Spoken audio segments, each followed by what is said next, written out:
Kal Kadosh, Boker Or. I wanted to share with you a beautiful Dvar Torah on this week's Parashat. It says in the Parashat, Tzalel ben Uri ben Chul Mate Yehuda, Asa et kol asher tziva Hashem et Moshe. So Betzalel, he took instructions from Moshe, and he did everything that Moshe Rabbeinu commanded. And with him, there was Aholiab ben Achisamach, and the Torah comes and says Betzalel, but it goes not only just Betzalel, to the grandfather, Ben Uri ben Chur. And in every place where it's mentioned the name of Betzalel, it always goes to the grandfather. And the question is, why? Why is it so important to know, right? Betzalel ben Uri ben Chur. And especially in the same pasuk, right, or the same pasukim, it says Aholiab, and there it doesn't go to the grandfather, just Aholiab ben Achisamach, it goes to the father. What's going on that all of a sudden it's only going now, instead of just to the, by Betzalel, it goes to the grandfather. But by Aholiab, which is one pasuk afterwards, it's only going to the father. What's going on? So in order to understand this, right, Chazal, they actually had the following question. They had this question in Parashat Vayakhel, when it says, Vayomer Moshe b'nei Israel, says Moshe to b'nei Israel, Re'u, look, Kara Hashem Betzalel ben Uri ben Chur. And it says, Mara la'askir kan Chur. Why did they want to mention Chur?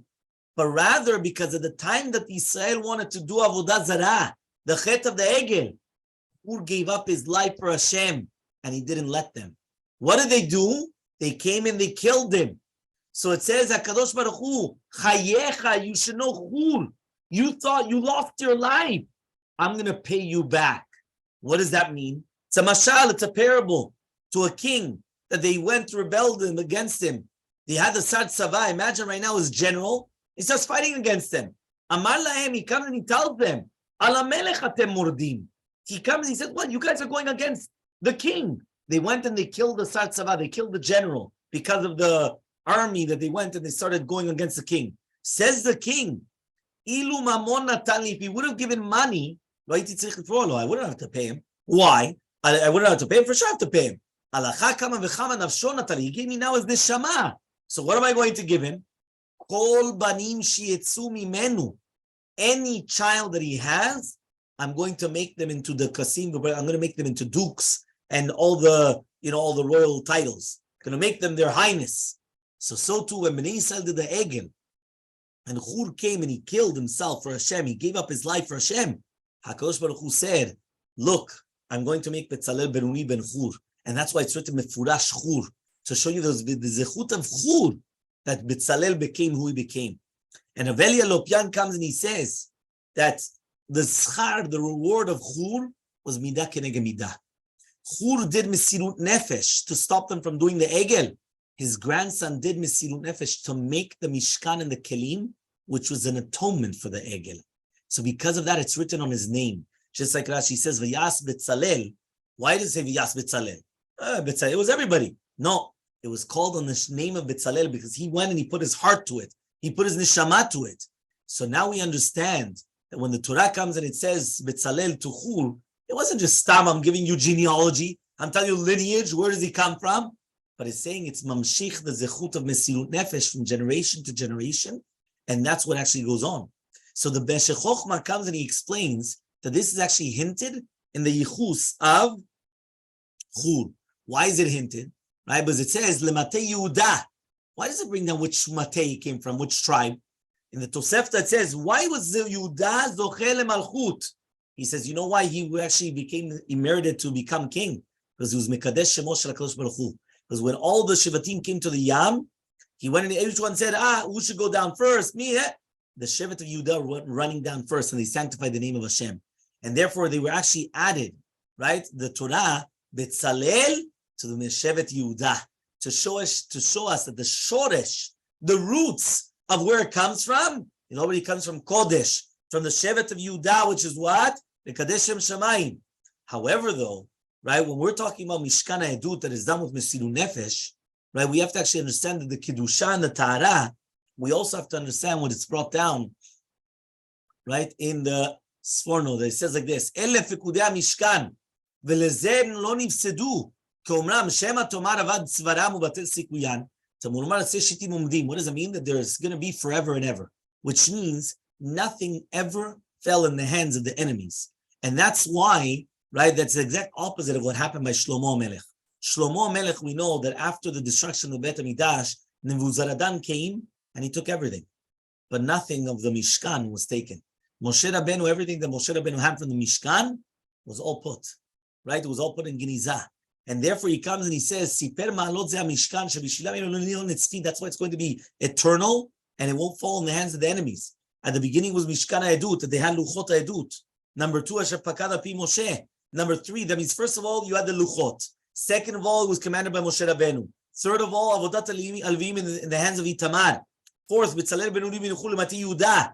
Right? They were the ones doing it. So because of that, it never fell to the hands of the enemies. But Mikdash Shlomo, who were the ones that were working the Bet HaMikdash? Right? Even though there was Shekhinah and everything, right? But still it fell to the hands of the enemies because the beginning did not have the same Kiddusha v'Tahara. And therefore, in order to understand the difference between the two Bet HaMikdash, the Mishkan and the two Bet HaMikdash, we're going to try to understand. The Gemara says, and this is the Gemara that we mentioned, maybe you're going to tell me that what? That there's nothing else, meaning that it won't, that they're not going to get anything. He says, omdim. What does it mean, omdim? They stand forever. And that's what the Gemara in Sotah says. What does it mean? What does that mean? Moshe and David, lo shaltu sonehem b'maasehem. Moshe Rabbeinu and David, the enemies never conquered that which they did. David was, it's written, Tavu ba'aret sha'areha, right? That basically the sha'arim, the gates of David HaMelech, they were absorbed into the ground. So the enemies never actually conquered them. Moshe, as it's written, he said, more. The second that the Bet HaMikdash was created, they put in Genizah everything of the Mishkan.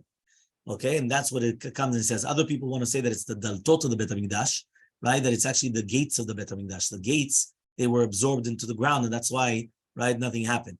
But Bavonotenu Arabim, the Bet HaMikdash was taken by the enemies. And to do this is a beautiful marsha, that he comes and he says, right, now we understand what happened with Rav Chia. Rav Chia, the Gemara Masechet B'Metzia Peham Bet says, what happened is that Rav Chia came and he told Rav Chanina, right? He says, do you know that what I did, I caused that the Torah was not forgotten from Israel.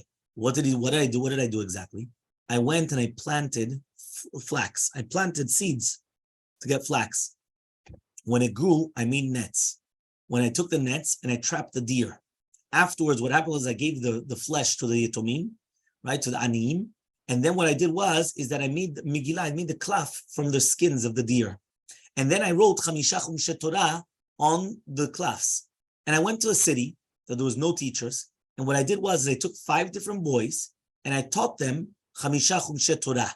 So therefore I taught them, each one I taught them, right? The Chamisha Chumshe Torah. Umatnita Shitas Yenuke Shita Sidre. And then I took 6 boys and I taught them Shisha Sidre Mishnah. Now I went and I told them, and then I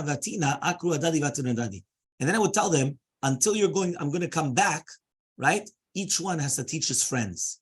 And that caused that nobody forgot the Torah. And that's what the Rabbi said, look how great are the actions of Chia. Which means it was something, it was a genius. Instead of me coming and teaching you all Chamisha Chumshe Torah, it's very difficult. So what do? I teach you one. I teach the other one, the second one, third, fourth. Now I tell them, teach each other. And by doing that, I actually made a global concept of that. Now, I don't have to teach each one Chamisha. It's going to take me too much. But now I taught each one separately, and now it's going to come out beautifully. So therefore, he comes and he says, but one second, why did he have to do such a thing? He couldn't find ready-made nets, or he couldn't buy the cloth already made, or he couldn't do, what? He has to plant the seeds, get the flax, make the traps, the nets, trap the animal, skin the animal, what's going on here? And the answer is, and that's what the Marsha says, he wanted that everything should be lishma from the beginning. It should be from the beginning that it's done with a purity, in the beginning that it's done with good, in a good heart, and that's why he wanted to have a lot of the success. And that's what we also find in Midrash Tanchuma. The Midrash Tanchuma says, Vasita la krishim. What does that mean that he made the krashim? Me'otana omdim miuchadin lekach. Yaakov Avinu was the one that he planted the arazim in Mitzrayim. He was the one that did that. So he comes and he says, one second, why did Yaakov Avinu do such a thing? He comes, he starts planting trees, and then he's going to tell the children, by the way, when you're leaving Egypt, make sure you chop down the trees and take them with you. Go wherever you want. He says, no. Because the Parashat says that the same thing. In order to make that you don't want Torah to be forgotten, he wanted that from the beginning, everything should be done with a kosher kavanah. Everything should be, even in the Bible, everything from the beginning until the end, he wanted that it had to be done b'kedusha v'tahara. So because of that, he said he had to plant it himself. He had to make the nets himself. He had to do everything in order to make that. That's why it's kama gdolim ma'aseh, the actions of chiyah. Now the Gra says something incredible. When he's speaking about the Zohar Kadosh, Rashbi v'Talmidav, this is the Gaon Mivina. We're very makpid to go to the Sadeh to learn. So he says, why is that exactly? Because he says it has to be a place of doing Kedusha. So it has to be with the Hachana, with the proper preparation. The more of a Kavanah, the more of the Hachanot, the more of the preparations, and the more that it's going to be. So because of that, the Gaon Mivina said that if they would build the Bet Knesset properly from the beginning, right? Which means that even the first hammer, the way that they made the hammer, the way that they made everything was L'Shem Shamayim, right? Nobody will ever have a negative thought in that Bet Knesset. Again, that's a very powerful statement, right? It's very difficult as well, because we're not only talking about now, even let's pretend we're going to build the building, right? But even the building of buildings, not only just a building of a building, you're going to need that every single worker there is Jewish and doing a L'Shem Shamayim. You're going to need the utensils not only are bought L'Shem Shamayim, are made L'Shem Shamayim. So when I'm coming and I'm making a hammer, or I'm going to make a screw or a nail or anything else, that also is made L'Shem Shamayim. That's a difficult feat. But the Gaon says if it was actually made like that, there would not exist a form of having a negative thought during your tefillah.